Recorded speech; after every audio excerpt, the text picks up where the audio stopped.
Yeah, and with the shows, there's larger shows, there's more small local shows, there's like the national ones where a bunch of people are flying in. What do you think the big differences are between, a local or regional coin show and then something much larger? Well, the big difference that I'm seeing right now is that the local shows, the inventory is a little bit more dried up, and I've seen at the bigger shows that they're willing to spend tons and tons of money on great coins, and that's why a lot of people go to those big shows.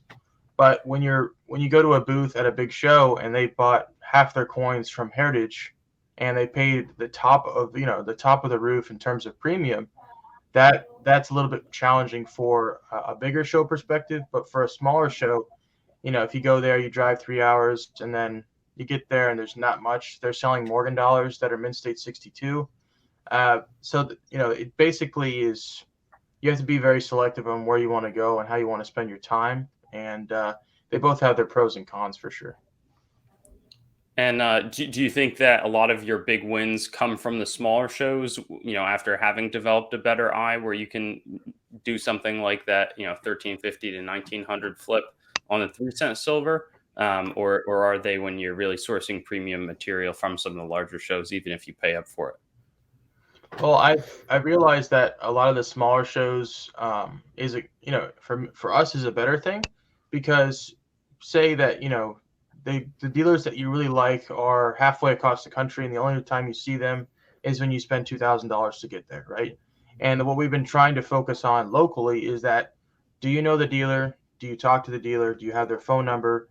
Will you be the first person at the door at the coin show? And if you are, great coins end up being there.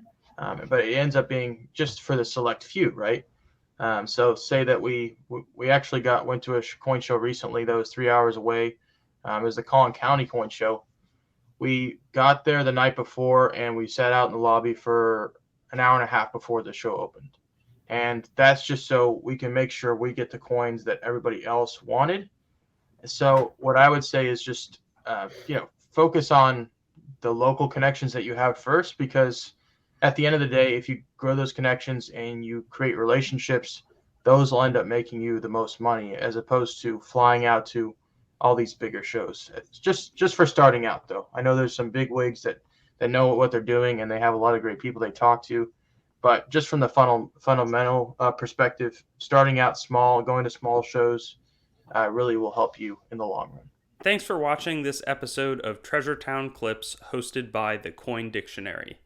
To hear more from Christian, his team over at Treasure Town, and the guest that we featured today, there's a link in the description that will take you to all of those, so be sure to look out for that and tune back in with some more coins, collectibles, precious metals, and other relevant information in the future here at the Coin Dictionary.